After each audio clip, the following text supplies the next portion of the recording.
Welcome to the Spiritual Teleclass Series, Class 4. I'm Nanice, and it brings me great joy to share this with you today. As we begin, I would like to invite you to release the idea of right and wrong and good and bad. We've been brought up with these concepts, and they allow us to create our lives and to create our stories. But they also limit us when we think that there's a good and a bad, or a right and a wrong, and that we must adhere to what is good and what is right. We limit ourselves because these ideas are also subject to the way that we have been brought up, our parents' beliefs, or the beliefs of our culture, religion, society, what we see and hear on TV, the news, everywhere. Now, I'm not saying that we don't have preferences. I'm not saying that there are not higher ways of living and lower ways of living. What I am saying is that when we adhere to the idea of right and wrong and good and bad, we limit ourselves in our lives from discovering that for ourselves. And so maybe today, at least for the next hour or so, I invite you to release your ideas of wrong and right and good and bad and everything that that encompasses. And I ask for you to be present here now, completely present with me now, as I am with you.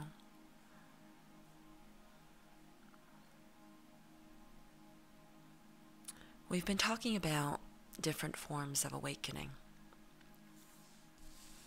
such as a mental awakening, an emotional awakening, a physical awakening, a soul awakening, who you are beyond body, past lives, a global awakening to the truth about our present circumstance and even the past history of our planet.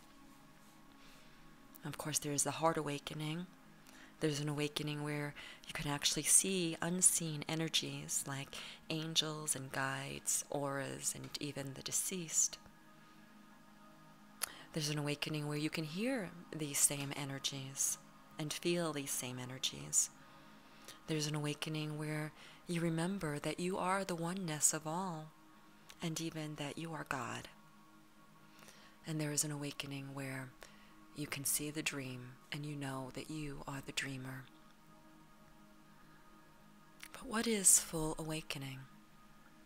Very often we experience one aspect of awakening, and we think that's it, and we stop there.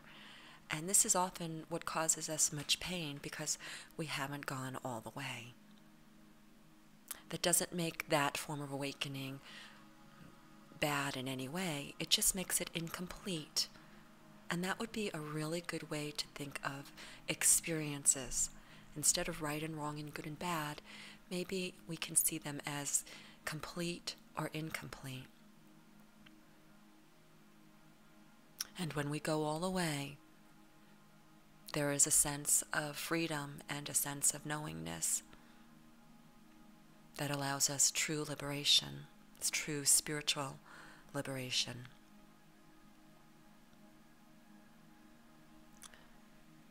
For years, I sought awakening and experienced many, if not all, of these forms of awakening. But yet I knew that it wasn't enough. And the reason that I knew that it wasn't enough is because it felt incomplete. I felt as if there was more. I felt as if something just wasn't fitting into place. And so I kept going. If you are experiencing pain in your life or a sense of incompleteness, that is your sign to go further. What I now can call full spiritual awakening is when the veil completely falls and you can see and feel and be beyond the veil. Now, this doesn't mean that your life necessarily changes in any way. It might not. What it does mean is that you see and experience and live your life in an entirely different way.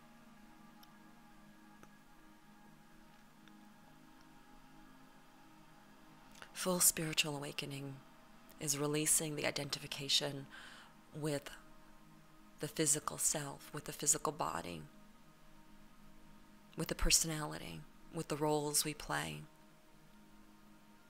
with all the things that we attach our worth and identity to. Full spiritual awakening is being completely and 100% responsible for our lives from the highest sense of responsibility, not from shame or blame, but from the highest sense of responsibility. Full spiritual awakening is being present here, now, in this moment, with your full awareness, with an open heart, with an open mind, seeing, feeling, hearing everything that is and isn't you, and of course, it is all you, and that is the point. Wherever you look, it is you, because you are dreaming it. When you have a nighttime dream, everything in your nighttime dream is you. And as you are awake going through your life, everything in your wakeful dream is also you. That means that every situation is you, every experience is you, every other person is you, everything is you. The sun rising is you, the tides going in and out are you, the birds singing are you. Everything in the world is you. We experience ourselves as different, as separate, because this creates the story, this creates the experience. But this separation is an illusion, and as long as we believe in the separation, we remain asleep. An aspect of full spiritual awakening is that the separation releases, and you take full responsibility for every aspect of your dream that you call your life. And this too is the point.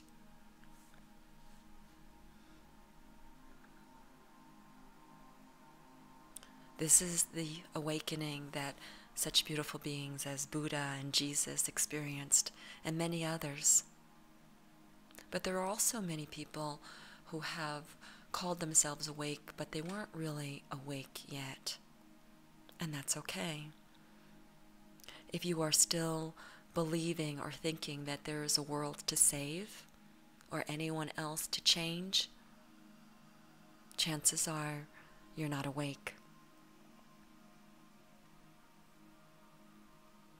For a long time, I had this belief that I was here to save the world, and when I really got it, when the veil completely dropped, I understood that there was no world to save, that the world that I experienced was completely specific to me, to my thoughts, my beliefs, my feelings, my filters. The way that I experienced the world was a complete experience, a complete reflection of me. We all live in our own individual world. In fact, we all live in our own individual universes, you and yours and me and mine. We interact with others, but we really simply interact with a version of that person or that thing that is specific to us. And this means that if we want to change the world, or we want to experience something different from another being in our life, that instead of changing it or them, we simply change ourselves. We simply change our thoughts, our beliefs, our filters. We simply change how we see that person, and then that person, that world changes. When I finally got it, when that veil finally dropped and I could see the truth of who I was,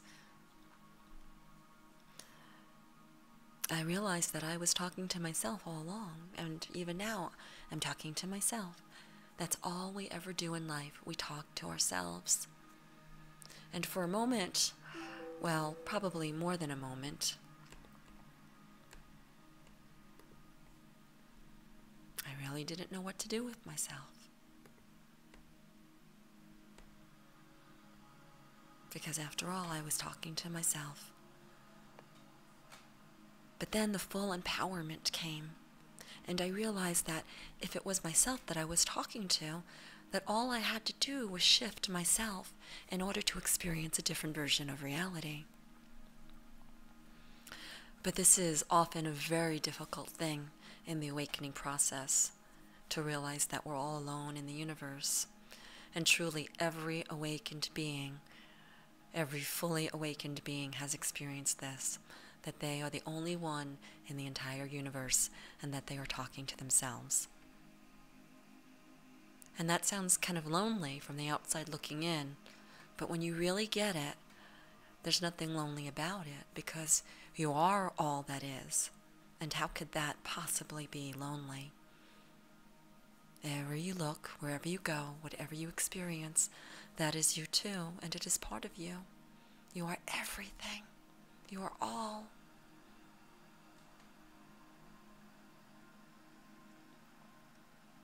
There are many things in addition to the fear of being the only one in the universe.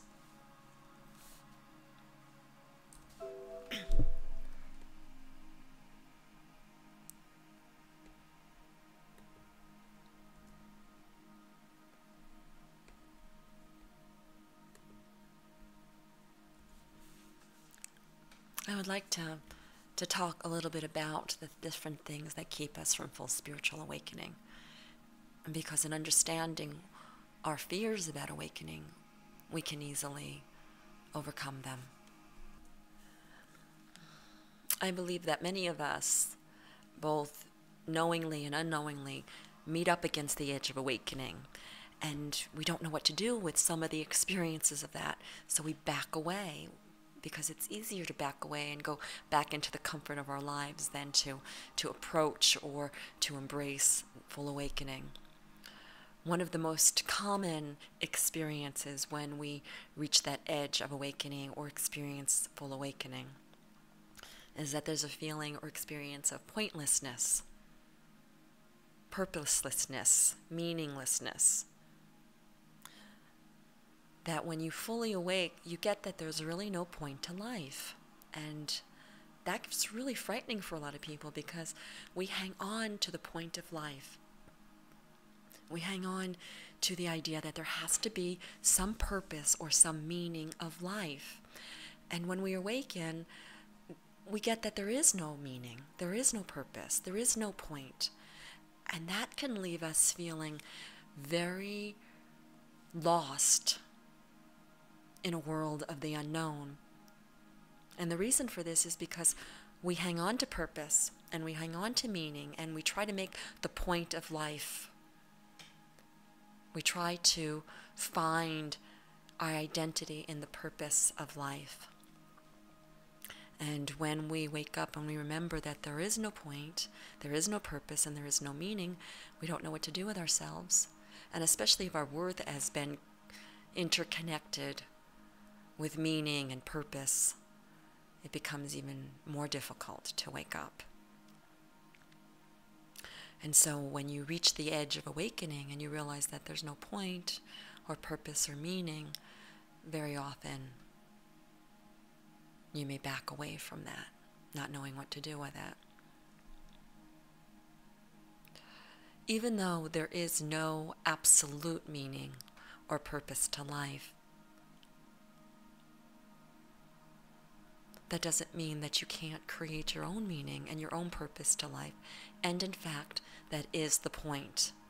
Not for the purpose to be given to you or the meaning to be set in stone, but for you to create your own purpose and your own point, And we're doing it anyway, every single one of us. We think that we're adhering to some external purpose or meaning of life, but we're really doing it to ourselves. We might be adopting or adapting someone else's or the world's meaning or purpose, but it's truly us who is creating that. And once we understand that and we can drop that, then we can create our own meaning and our own purpose to life. And this is where true freedom lies. Because if you're no longer adhering to the world's meaning and purpose, and you can absolutely create your own, then there's no limits. Then you can create. Then you can be, do, and have whatever it is that you desire. And that is the point. And isn't that a great point? And so when you reach the edge of awakening and you begin to realize that there's no meaning and there's no absolute purpose to life, you can also remember that you get to make it up.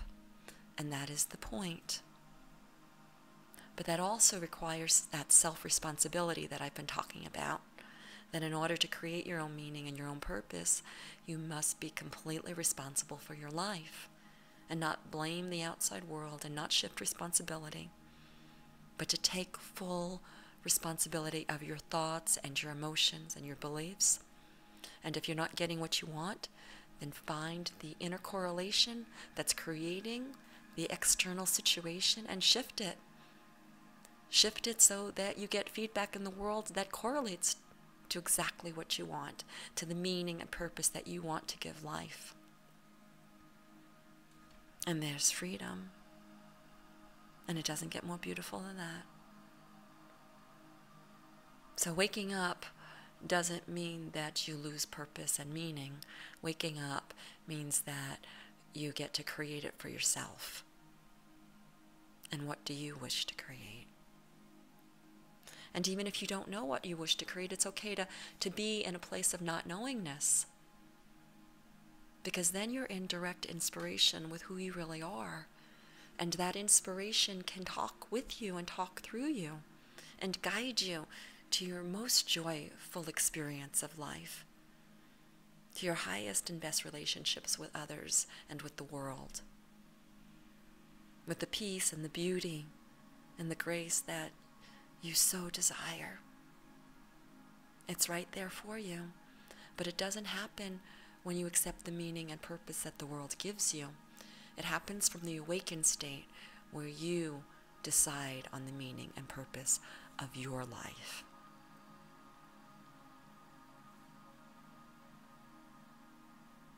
Another fear that keeps us from awakening is a fear of dissolving or disappearing.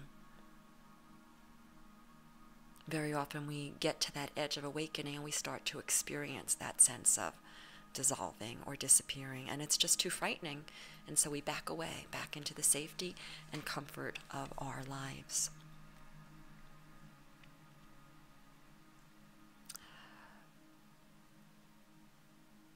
Now, I'm not going to say that we don't disappear or we don't dissolve, because we do. We are all constantly dissolving into this oneness. It's happening now, but it's happening so quickly that we're not even aware of it. When we begin to wake up, we become aware of this process. But with the dissolving, we're also reappearing. It's a constant folding and unfolding of the universe. We dissolve, we come back. We dissolve, we come back. We dissolve, we come back. It's happening now. It's probably happened billions of times since even that pause that I just made.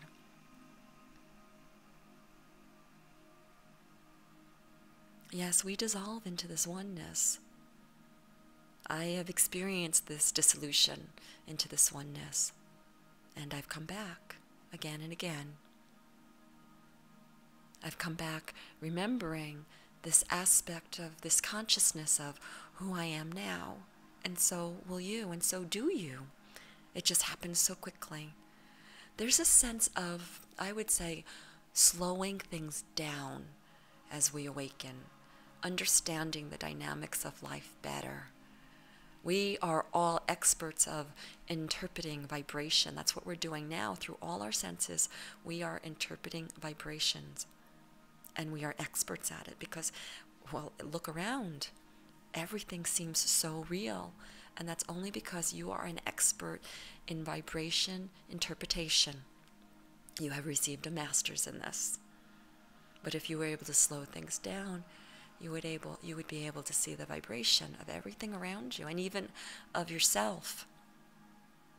Before I even understood awakening, I would have an experience of like my body, my physical body, like literally blinking in and out of existence. And I didn't know what that was until I further understood it. And so yes, when we start to wake up, and when we wake up, there may be an experience of dissolving into oneness or disappearing. And I say dissolve, and I say disappear. Because when you allow yourself to experience that, and you come back from that, you will never be afraid of death. You will never be afraid of dying. You will never be afraid of dissolving. After all, what you're dissolving into is love, is everything. It's like that drop of rain hitting the ocean. That drop of rain disappears and dissolves into the ocean, yet it becomes the entire ocean. You are like that drop of rain falling into the ocean. Even now, you are the ocean, and you are the drop of rain.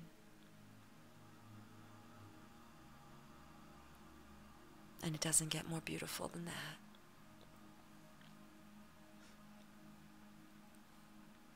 There are many safeguards from the ego that keep us from awakening. For in awakening, it is the ego that loses its power. Now, I'm not saying that the ego necessarily goes away, because we need the ego in order to experience life. The personality is filtered through the ego, and my words are very small and not possibly describing this. The best I can do is give pointers in the direction of the truth.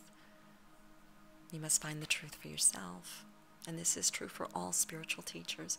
No spiritual teacher can tell you the truth. They can only point you in the direction of it, for it is you to find it in yourself.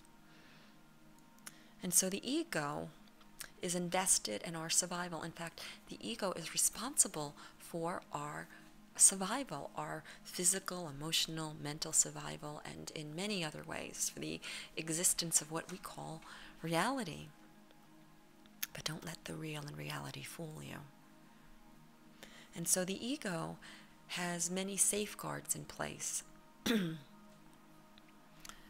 so that it doesn't disappear. And these safeguards keep us from waking up. By being aware of these safeguards, we can make a different choice. And from that place of conscious choosing, the ego no longer limits us in our awakening. The ego creates a sense of fear of the unknown. Awakening is unknown. And so as soon as we approach the edge of awakening and there is that sense of unknown, that fear that comes from the ego makes us back up, keeping us asleep. There's also a fear of boredom, that we are afraid that awakening is boring. And awakening is far from boring. We have accustomed ourselves to believing that the drama in life makes life interesting. And I'm not saying it doesn't. Drama is interesting. But you also don't need to live a life of drama. From the awakened state, there is no drama. I'm not saying that the story ends, the story continues. But there's not the same emotional drama as there was from the asleep state. There's nothing boring about being awake, because from the awakened state, You get to consciously choose. And yes, some awakened beings, like Eckhart Tolle, allows life to pass by. Other awakened beings, they sit and meditate on the proverbial mountaintop, and this is a choice. But there's also another choice. And this other choice is being the conscious creator of your life by using your innate gifts and tools to consciously create your life. And we've been talking about this for the past 3 sessions, and we will continue to talk about this. And using your mind, and using your intention, and using your focus to create what you do want, and not what you don't want. And from this state of consciously creating, there is nothing boring about being awake. It is the most fascinating and empowering experience that you can have in the human form. Another fear of awakening is losing one's identity. We get up to the edge of awakening, and there's a sense of, if I go any further, will I lose myself? Will I lose my sense of identity? And in a way, yes, you do. You become that ocean. But you also don't lose yourself, who you know yourself to be. There is a uniqueness about you as being that drop. And that doesn't end. And in fact, your expression of who you are grows and becomes greater. From the awakened state, you're no longer limited by past beliefs, by past filters. From the awakened state, you have full expression of the personality, of your desires, of your preferences. So in one way, yes, you lose the identity, but in another way, you get to create something even grander and more interesting. You get to be who you want to be. You're no longer limited by who you thought you were. About 1.5 years ago, my then 16-year-old son shared with me that he was limited by his shyness. And this was a son who didn't talk or share a lot with me. So when these moments of openness came, I took advantage of them. And I knew I just had 1 or 2 sentences to say to him before, it was mom, telling him what to do, right? And I said to him, sweetheart, I used to be shy too.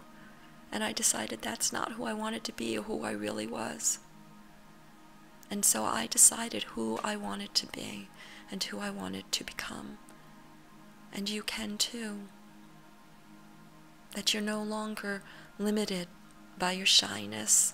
Once you decide that you want to be something else, you have that power of choice. And that was the whole conversation. We never talked about it again. But I noticed that he started to make very conscious changes in his life. And he went out of his comfort zone in order to be that outgoing and expressive person that he chose to be. And he did it. If you met him today, you would never imagine that he was shy. You would see him as outgoing and beautifully expressive. The light of any room, of any party, because he made that choice. And when we wake up, when you wake up, as you are awake, you get to choose who you want to be in this life. And so in that way, you do not lose your identity. Because whatever you loved about yourself, you can continue. And that's great news. Another fear of awakening is that we will lose those we love. Maybe even ascend without them. And so we keep ourselves implanted in our old ways so that we don't leave anyone behind.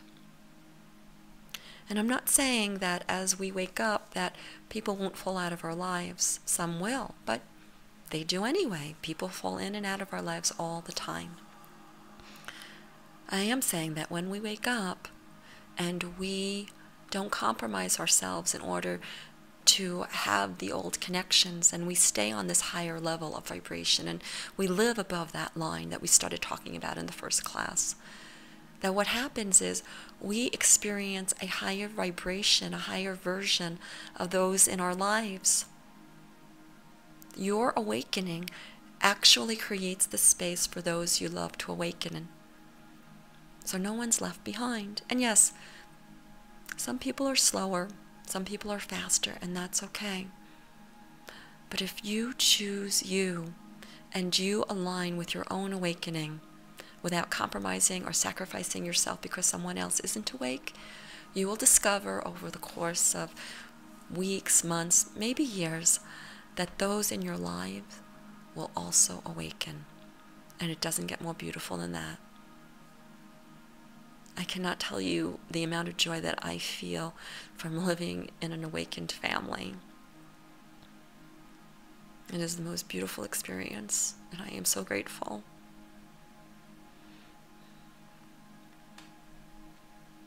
Another fear of awakening is that in order to be awake, that we have to be vulnerable. Vulnerability scares us because it implies translucency, openness. It means that we've dropped our protective barriers. But you see, when you are fully awake, you don't need those walls and those barriers. That you can be open, that you can open your heart and open your mind. You can let others in. You can be vulnerable.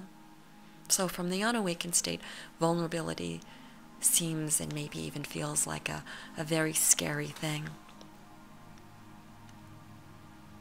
But from the awakened state, there's nothing more glorious than being open.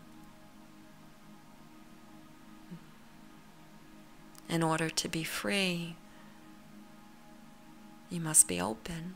You can't be closed and free at the same time. When we close ourselves, we imprison ourselves. When we open ourselves,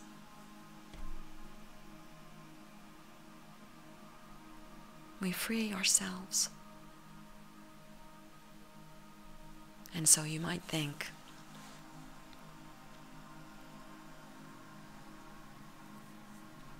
if I'm open, how do I protect myself from the outside world? And the thing is, if you are awake, you are connected to divine source, connected to who you really are. And this connection is what runs through you and emanates from you out into the world.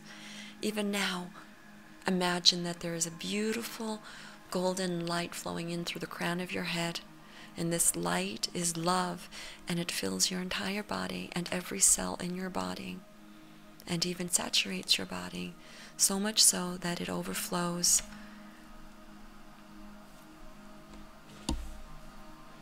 And as it overflows, it encircles your body,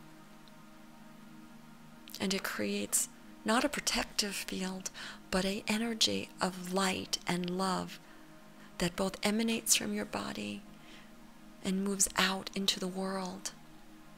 And anyone who comes into your circle in any way feels this light and feels this love, and either they can't stay or they immediately let go of what keeps them from being light and love, and they vibrate on the same level.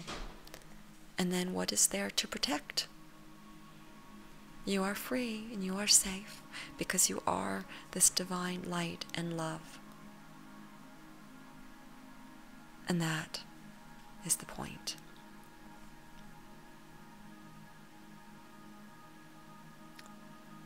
There are other fears of awakening. But whatever they are, if we were to look at them and analyze them, we would see that there's really nothing to be afraid of.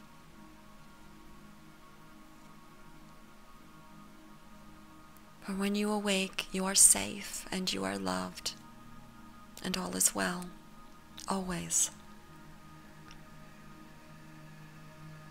And if you're not sure where you are in your awakening, or if you feel that there's still more, it's because there is.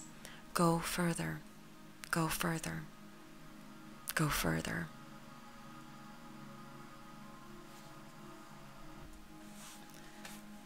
For many years, I kept hearing these words in my head, and the words were, the bridge is not the destination. The bridge is not the destination. And at first I didn't understand what it meant. And as I asked the universe to show me, what does this mean? Little by little, I understood. Very often we embark on a spiritual path or practice, and it allows us to arrive somewhere.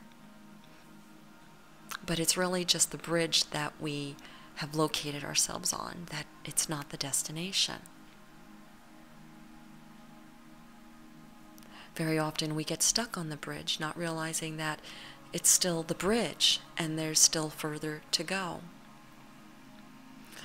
The truth is that no matter what our spiritual practice is or what the path is, in order to go all the way, we must drop everything that even led us to that door, that even got us to that gate. This includes spiritual and religious mythologies and practices. Anything that we have used in order to awaken, in order to go all the way, that too must be dropped. Full spiritual awakening happens in a space of complete and absolute letting go. So the practice, the mythology may have gotten you to that gate or to that door, but in order to go all the way, in order to get over that bridge, even that which got you there must be released. Years ago, I'd like to share this story with you because it just helped me to understand where I was getting stuck. So years ago, it was probably about in 2007 or 2008, I learned about a spiritual experience up in the mountains near my house, about 15 minutes from my house. And it was actually something that was done up at one of the mountains here for Easter morning, and it was supposed to be a really beautiful experience. And I'm not a very traditional person, and my family and I certainly not very traditional or religious, but I like to invite my kids to have some sort of tradition in an untraditional way. And so I thought that this would be a really fun experience. And so we got up at 3:30 in the morning, 4 o'clock in the morning, drove up the mountain, and it was amazing how fast we got up the mountain in the middle of the night, and took a tram up to the top of the mountain where their spiritual service was supposed to be held at dawn. We got out of the tram, and it was frigid weather. It was as cold could be. It was raining ice. It was windy beyond belief, that so much so that the fires that they had built for the service couldn't stay on, and the hot chocolate that they had prepared for the people, well, that was not hot. It was cold time. We had blankets with us, and we had huge coats and hats, and even that was not enough to keep us warm. And so here was me and my 3 sons and my soon-to-be daughter-in-law, and we're all, just huddled together trying to keep warm. And the tram going down wasn't going to be there for probably about an hour. And out of desperation, I started looking for a place for us to take shelter.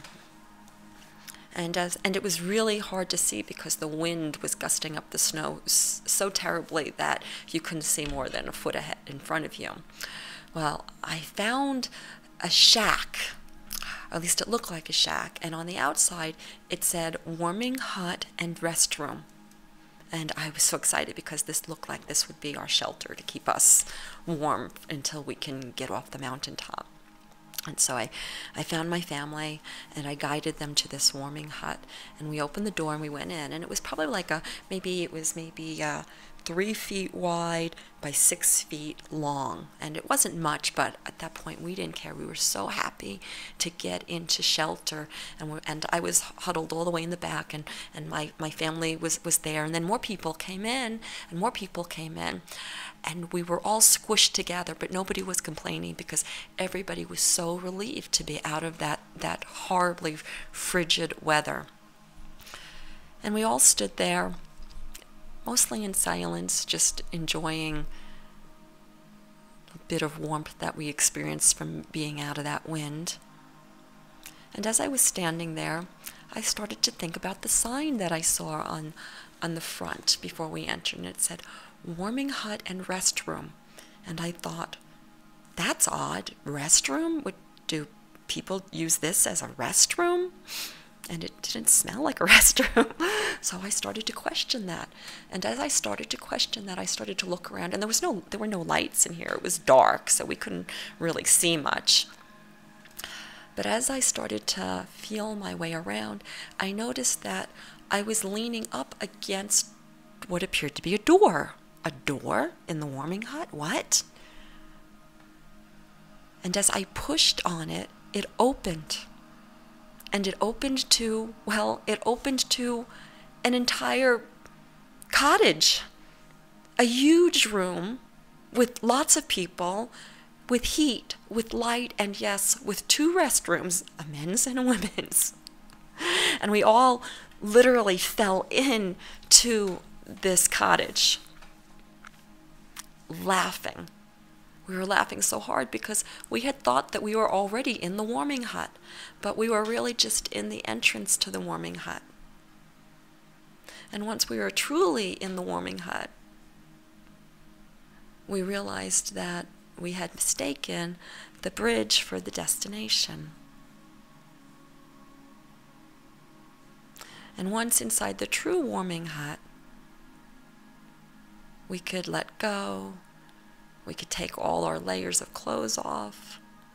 We could enjoy the moment. We could be warm. We were out of the dangers of the weather. And it made me think about where I was in my life at that time and how I had been mistaken the bridge for the destination, the entrance of the warming hut for the actual warming hut. And I began to notice how so many of us do this in life, that we think we're there, but we're not really there, that there's further to go if we only look around, if we only take notice of where we really are. This is your invitation, maybe, to see where you might have mistaken the bridge for the destination. The warming hut might be a little bit further down the line. I learn a lot from the mountains. I love the mountains. I look outside my window right now and I see these glorious mountains, my mountains, who have taught me so much. Just a couple of weeks ago, I was skiing a storm. Actually, it was the day after the storm, and it was so amazing. The sun was bright in the sky, not a cloud. I found this little secret area of trees, fresh powder, and as I was bouncing through the powder, I was so present. I was so present. And in my presence, I realized that the divine is always present, and that when we become present, what we're really becoming present to is the fact that the divine is present now. Always. So even when we are scattered or lost or not responsible with our thinking, that the divine, which is us, is present always. right now. Take a deep breath and notice how the divine in you is present right now. Ease, flow, grace, effortlessness, mastery. These are all words to define the experience of true awakening. Living in a state of grace, a state of divine love, a state of knowingness.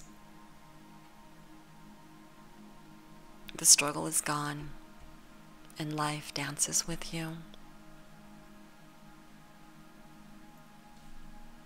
There's also a realization that we create our own heaven and our own hell, that it's not a place, it's simply a state of being, a state of mind. I had an experience many years ago in the Amazon where I was shown that I created hell internally by the thoughts that I thought about myself and about life, and as easily as I could create hell, I could create heaven. And in fact, heaven is our natural state of being that we can reach simply by letting go of whatever thoughts and beliefs that create that hell for us. And it doesn't require any state of intelligence. It simply requires the willingness to let go. We cannot talk about letting go without talking about forgiveness.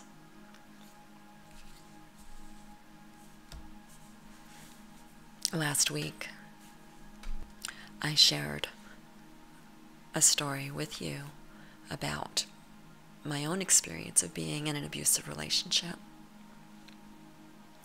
And it took me many years to actually heal.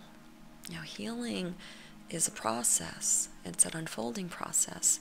And I don't believe that it has to be as long as I made it back then, with less awareness and maybe even less willingness. But forgiveness does seem to come in stages. At least that was my experience of it, and often my experience when I work with people and supporting their forgiveness in their lives. So at first, I went through a process of forgiving my abuser for doing these horrible and horrendous things to me. And I even had the rare opportunity to meet with him and speak with him years later, and that was very, very healing. And I thought I had completed that whole forgiveness process. It did not seem to be very active in my energy. And yet many years later, just a few years ago, in fact, maybe 4 years ago, I had an epiphany that absolutely changed everything. I asked to be shown the truth about that experience. I asked the divine, show me a higher truth about this experience that I went through at 16, 17, where I was physically abused. And what I was shown was that I was already abusing myself prior to ever meeting this person. That I already was beating myself up mentally and emotionally. That I had no, or less than no, if that's possible, self-worth. And this young man showed up in my life to demonstrate to me what I was already doing to myself. And if he did not show up, I would not have realized it, because I did not realize it. And at first the abuse started mildly. At that point I could have realized it. I could have put an end to it. But it matched what I was already doing to myself. And so I allowed it. And so it escalated.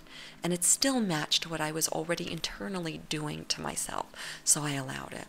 And it exponentially increased. And guess what? I still allowed it, because that was still the level of what I was doing to myself.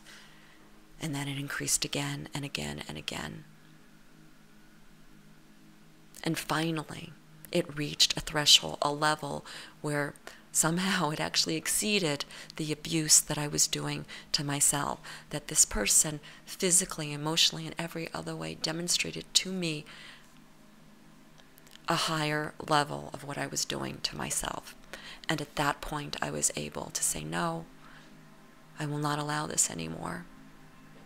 And it took a great deal of courage and conscious effort to get myself out of that situation. I nearly lost my life in doing so.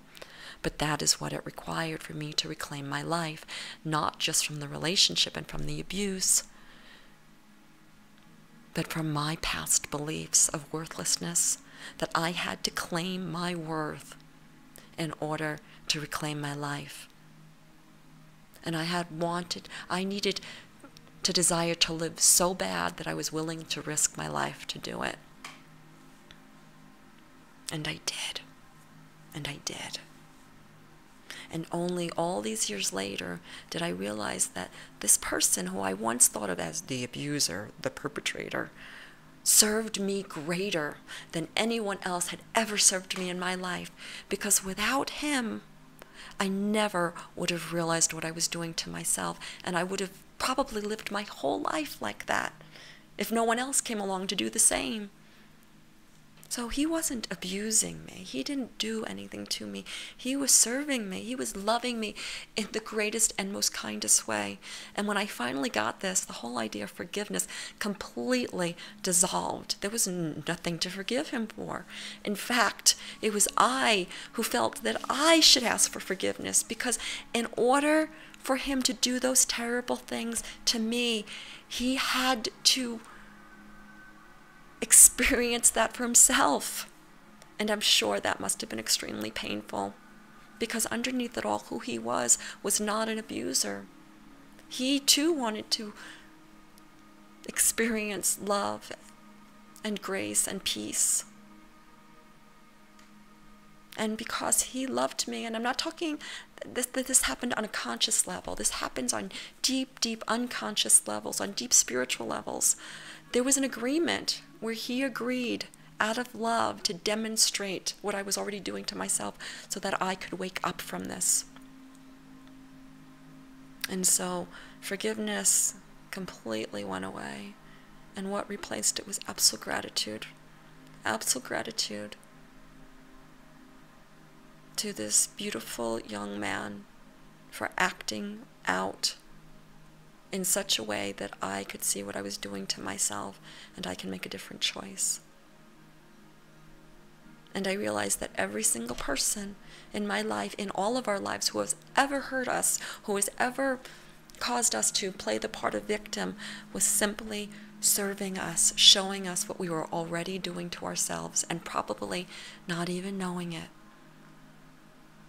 And yes, sometimes in fighting against the abuser, we discover our worth, that it's in that process of getting out of that situation.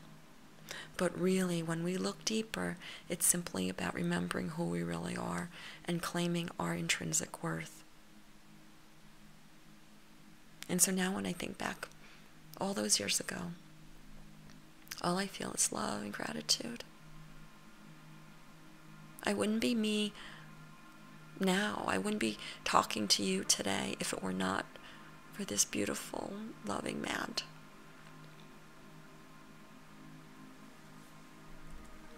There is a beautiful, beautiful book by Neil Donald Walsh, Little Soul in the Sun.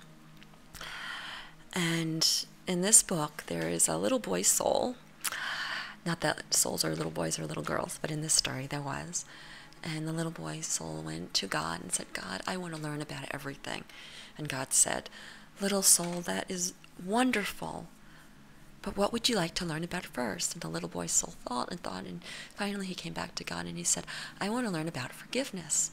And God said, little soul, that is a wonderful thing to learn about. But in order to learn about it, you must have someone to forgive. And the little boy's soul got very sad because he had no one to forgive. And just then a little girl's soul popped up. And she said, I can help you. And the little boy's soul said, you can? How?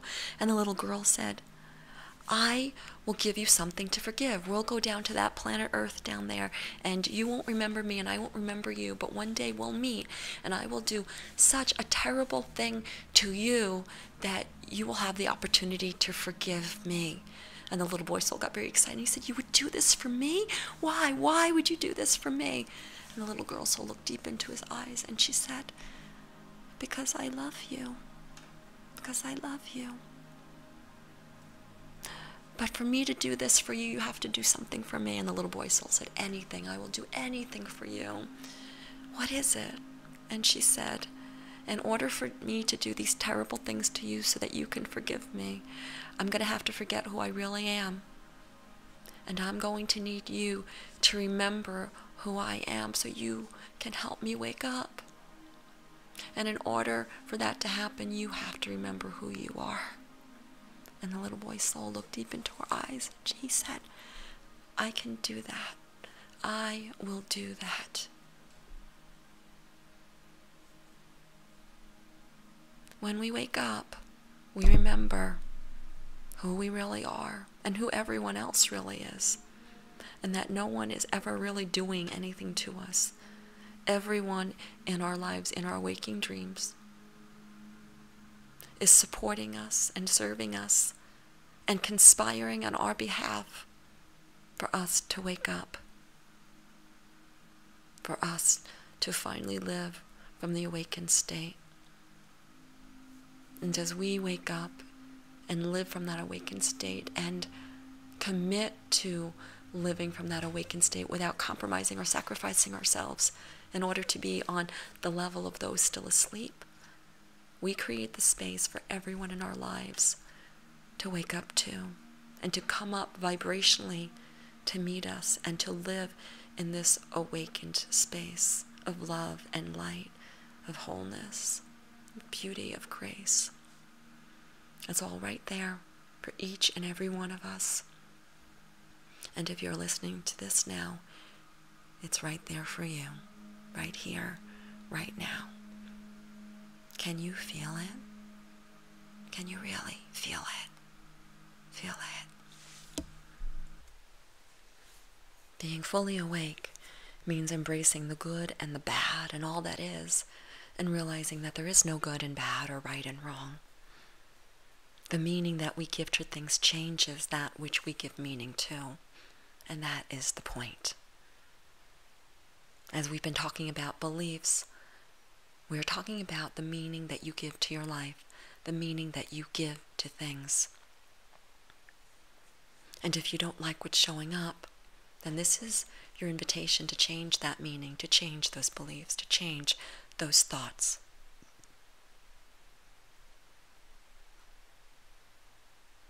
Right now, whatever's going on in your life, it's perfect. And it is the gateway, the door to awakening. Not by trying to externally change what is, but by embracing what is. And from that place of embracing what is, you have all the power to consciously create something different. Many years ago, my family and I had decided to take our annual family vacation. And we decided to go to Lake Powell, which is like the most beautiful, magnificent place in the world, according to me. And it is best described as the Grand Canyon, filled with emerald green, 80-degree water. It's magical. And so on this particular trip, we got in the car and pulled the boat all the way down to Lake Powell during the night. And we were supposed to stay over in a motel, but through some random events that happened, the motel canceled our reservation. And we drove all the way down to Lake Powell through the whole night, and when we got down there, there were no available places to stay. And so we decided, okay, let's just go get some, camping stuff from Walmart, and we'll just camp out somewhere. But unfortunately, Walmart was not open 24 hours, and they had just closed. And so we had no camping supplies, we had no place to stay, so we decided just to make the best of it. We didn't even have any blankets, we had beach towels, and we decided that we would just have to sleep in the parking lot of a lumber yard. And so half of us slept in the boat, and the other half slept in the car, and it was not a very comfortable or pleasant night, but we just kept thinking, okay, we'll be the first people on the boat ramp. We'll get out onto the water, onto smooth water, and that's going to be amazing. And so sunrise came, and we all woke up and we're all stiff and actually felt like we had caught something during the night because it was really cold and just kind of felt miserable. But we were still saying, rationalizing, okay, well, I'm going to be on the water, everything's going to be great, we'll be the first ones on the water. So we pulled the boat to the launching ramp and launched the boat into the water and turned the boat on, and the boat started smoking. And this was like the last straw, because we had this horrific night, and even days before that, my son was working on the boat and, fixing all these things, and, thought the boat was in perfect order, and here we are, and we've just launched the boat, and it's smoking now, and we didn't get any sleep all night, and we, we all feel like we've caught, cold or something, so everybody's kind of cranky and miserable, and it was just that last straw. We've all reached that last straw, and here this was supposed to be our family vacation, and just wasn't going well. And my oldest son, who had spent days and maybe even weeks preparing the boat for this trip, he had it, and he particularly didn't feel well, and he's like, that's it, we're just going home. And he got the car, and we got the boat back on to the hitch, and we pulled the boat out of the water, and for all intents and purposes we were driving home, and everybody was miserable.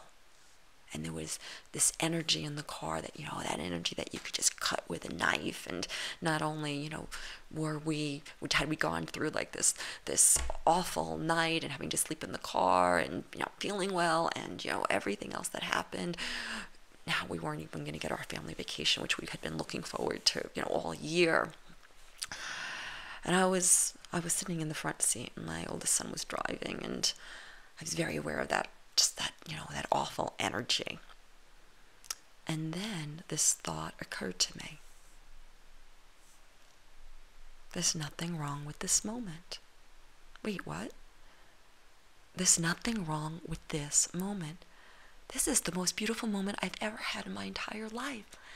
And instead of resisting the moment as I was just moments ago, I was embracing the moment. It was beautiful. The energy, that even the frustration and the anger, everything that we were all feeling that filled my car, it was divine. It was extraordinary. It was beautiful. I could feel what it really was. There was nothing wrong with this moment. I kept thinking, there is nothing wrong with this moment. I love this moment. This is the most beautiful moment of my life. And I meant it. And then another thought popped into my head. Well, yes, this is a beautiful moment. I love this moment. And what do I want to create now? And what do I want to create now? And of course the answer was easy. What I wanted to create was, I wanted for my family, as we had planned, to be out on this beautiful lake, on this emerald green water, just swimming in the water, in this 80-degree water, and floating in the water, and feeling that angelic, heavenly experience of the water rushing over our bodies, and playing and laughing and having fun. That's what I wanted. And as I was imagining this as if it was happening now, my oldest son, who was driving and most affected by this experience, said, well, let's see if we could get this part.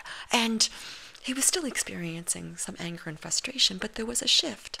And he said, I don't know what's going to be open at, 7 o'clock in the morning in this small little town, but I don't know. What should we do? Where should we go? And for some reason, I immediately said, turn here. I didn't know where we were, but I said, turn here. And as soon as we turned, there was a boat store.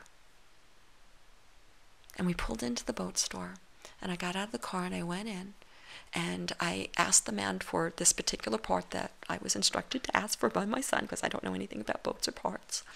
And it was a rare part because it was an older boat, and the chances that any boat store would really have it was very small, because it was typically, part that you would have to order. But I went in and I asked this man in this boat store for this part. And he's like, oh yeah, we don't have that part. Yeah, you're not going to find that part. Yeah. And he wasn't the type of person that I would say had a helpful energy. But as I was walking out of the boat store, he said, wait a second. And he called me back and he said, it's a small chance, but I'm going to call the marina. Maybe they'll have the part. And I said, thank you so much. And he went to the phone and he called the marina. And guess what? They had one left. I thanked this man. I would have hugged him, but he wasn't open to the hug, I could tell. But I thanked him, ran out of the store, got in the car. We drove to the marina. That part was waiting for us. My son put it in. This whole experience took maybe an hour, and we were ready to launch the boat. We pulled the boat down onto the launching ramp. The boat slid into the water. I was on the boat. I started the boat. It started perfectly. Nothing wrong. Everybody got on the boat, and we took off. Faster and faster and faster, flying through the water practically. And it was extraordinary, and it was free, and it was liberating, and here we were. And we found this remote cove, and we turned the boat off. And we all jumped in the water, all except one of my sons who was still getting something. And we yelled for him, turn on the radio, put on their iPod. And as we were floating in the water, in this beautiful, angelic, heavenly water, this song, which I had never heard before or even after, flooded our ears. And the words were, when you find yourself in your most perfect place in the universe. It was as if the universe was talking directly to me. When you find yourself in your most perfect place in the universe. And we did, and I did. And the only thing that changed was me, simply by embracing the moment. And then the moment got to change. I have no doubt if I hung on to the frustration and the regret and all the emotional experiences and filters that came originally with the experience, by that point we would have been halfway home. But because I embraced the moment, that doesn't mean that I would have consciously chosen that moment, but I embraced the moment, which means allowing the moment. And I fell in love with the moment. And then the moment changed. Because from that embracing of that moment, I was able to say yes. And what do I want to create now? And then there we were, in our most perfect place in all the universe, floating endlessly in this emerald green water. And the next couple of days that we spent down there was just as amazing. The dream had materialized. How many times in life do we resist the moment?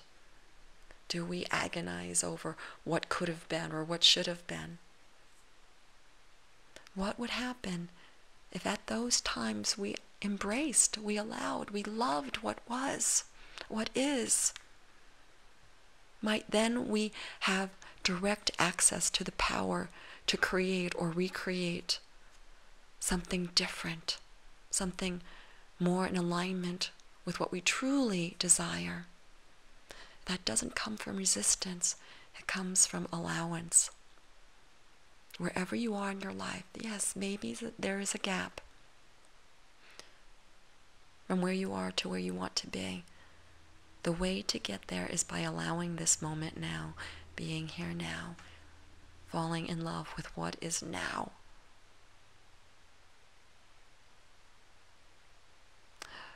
There was an experience that I had where I ran into the fireplace, the edge of the fireplace, and I was in great pain. And I resisted the pain, and the pain was extraordinary, and I had a big story about the pain. Like, oh, why did I do that? That was stupid. You know how it goes. And then there was a shift, and I dropped the story completely. and I allowed the pain. I sat down and fully experienced it. And the most amazing thing happened. That physical pain literally transformed into pure pleasure simply by allowing it, simply by truly experiencing it. And that was no different than what happened down at that lake. The emotional pain, I allowed it, and it transformed into the most beautiful pleasure. And from that place, I was able to consciously create something different. And so it was. And so it is.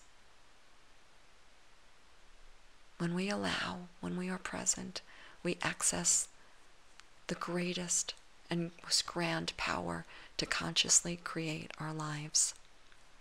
What in your life might you be resisting that if you allowed, it would give you access to recreating, to consciously creating something different, something that is completely in alignment with who you really are and who you are becoming. And breathe. Breathe, breathe.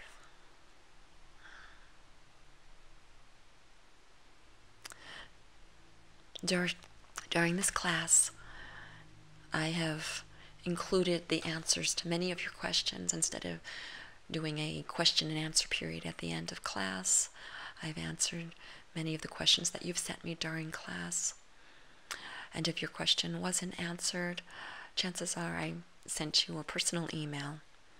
So if there are more questions that anyone has, please email me, and I can either answer them during class or I will graciously respond personally to your questions.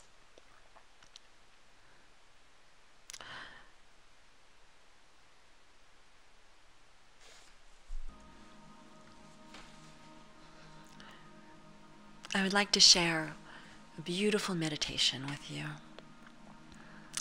This meditation was given to me recently by Divine Creator as a pineal gland activation. For those of you who are not familiar with the pineal gland, it is also referred to as the third eye, the psychic eye, even the eye of imagination. And it is located just above your physical eyes and a little further back in your head.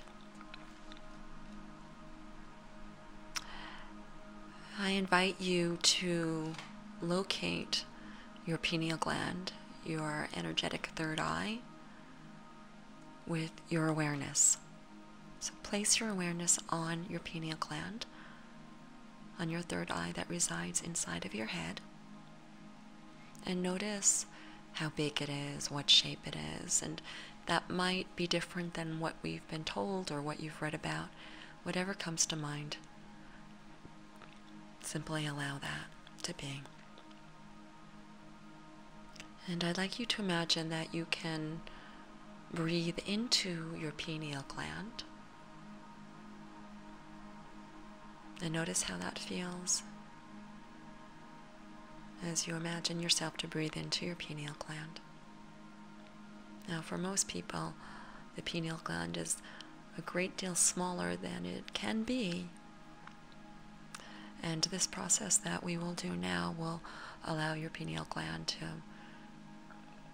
effortlessly and easily grow, expand to its natural size. And it may not happen in a moment, it may happen over time. We are going to set right now an automatic program that says my pineal gland will now grow and expand at the perfect rate for me so that I am completely in flow with the effortlessness and grace of this expansion. And it supports me in every way. And that my pineal gland is now gently activating with ease and grace.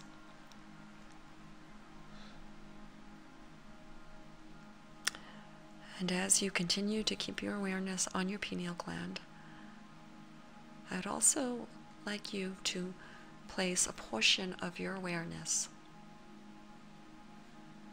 on a hand that we will call the divine hand, a few feet above your physical head.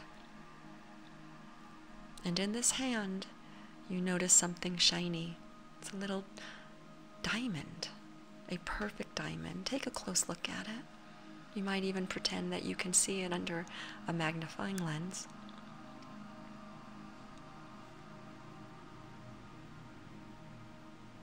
And it is perfect and flawless.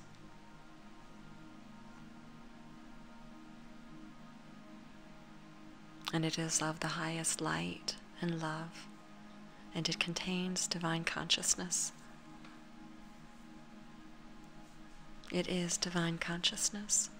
It is the all of all that is.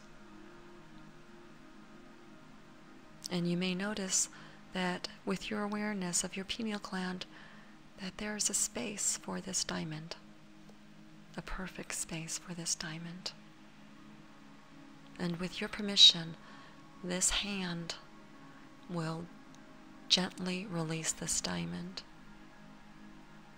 and it falls through your head effortlessly, gracefully into your pineal gland.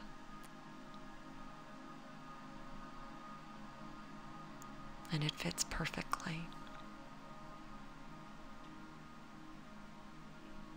And notice, as it is that missing puzzle piece, how you feel. Notice the gentle expansion and activation of your pineal gland. Whatever you feel is absolutely perfect.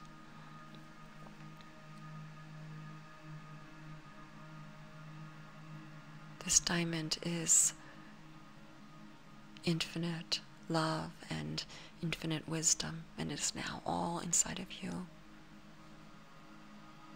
Right here, right now. And as your awareness is fully on your pineal gland, you notice that this diamond is an energetic diamond. And this energy of this diamond is now merging and melting and dissolving into the energy of your pineal gland. And your pineal gland is now embracing the highest, most vibrant, most alive energy of the universe, of all that is. And you have direct access, as you always have, to all that is. And you may notice with your imagination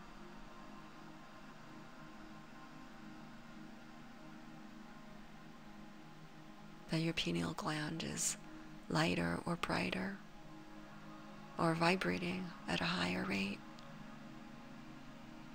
You may feel the energy in your head.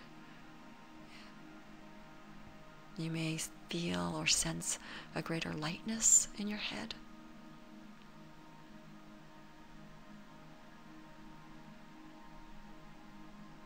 If there's any pressure or pain, just breathe. It is requested that this higher vibration of energy merges with your energy in a way that is comfortable for you. And breathe. And breathe.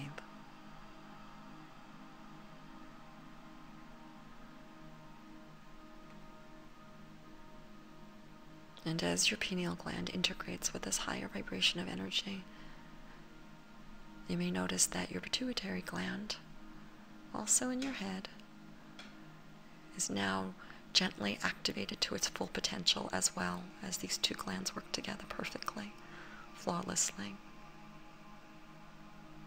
And notice how you feel. And if there's any pressure, it is requested that this energy integrate in a comfortable manner that is perfect for you. And breathe. And breathe.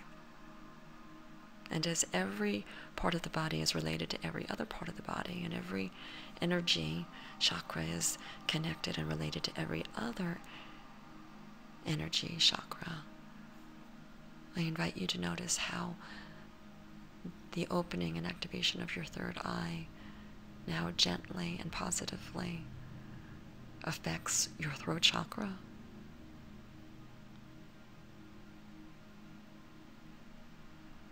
and your throat chakra is gently activated in the perfect way for you. And breathe. And your pineal gland, your third eye chakra, is connected to your heart chakra. And your heart chakra now activates in the perfect way for you.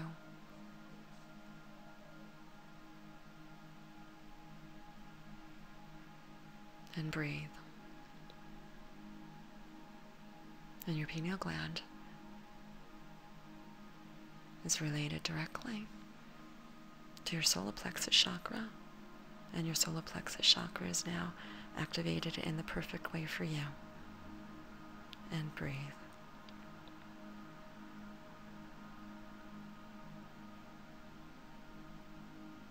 And your pineal gland is connected directly to your second chakra, your emotional sexual chakra.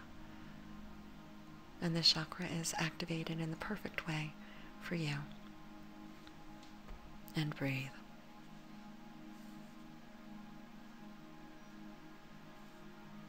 And your pineal gland is connected to your first chakra, the chakra of life, to live. And this chakra is activated in the perfect way for you. And breathe.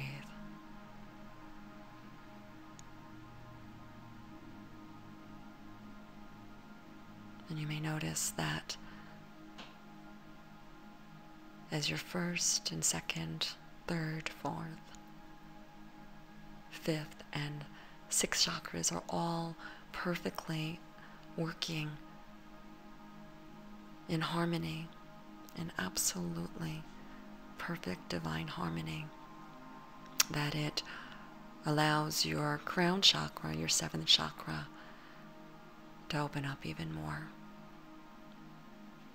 And your connection to the universe and to who you really are is activated even more. And the love and light of the universe now pours down through your crown chakra, through your entire body, through every cell in your body, bringing peace and healing and wholeness, wellness and love and light to every organ, every inch, every cell of your body. And you are filled with this love and light. And you remember that you are this love and light. And as your entire body is filled with love and light, as your entire body is saturated with love and light, it overflows outside of your body, creating a beautiful aura of love and light that is all around you, all around your body. And this love and light that emanates from you fills the entire space that you are now in and extends out further and further and further and further and further, completely filling the entire world and even the entire universe. The entire universe is filled with your love and light. For you are the entire universe. You have always been, and you always will be all that is. You are love, and you are light, and all is well. All is well. With great gratitude, I thank you for joining me. I love our time together. I look forward to the next class. And if you have any questions between now and then or anything that you'd like to share, please email me. You can go to my website and email me directly from there. And I answer all emails. And I love hearing from you, so don't hesitate. And I would like to leave you with my prayer that I say every morning and often during the day, and it is, Divine Spirit, allow me to let go so that you may shine through me, so that your words may be my words, so that your thoughts may be my thoughts, so that your love may be my love, so that your heart may be my heart. So be it. So be it.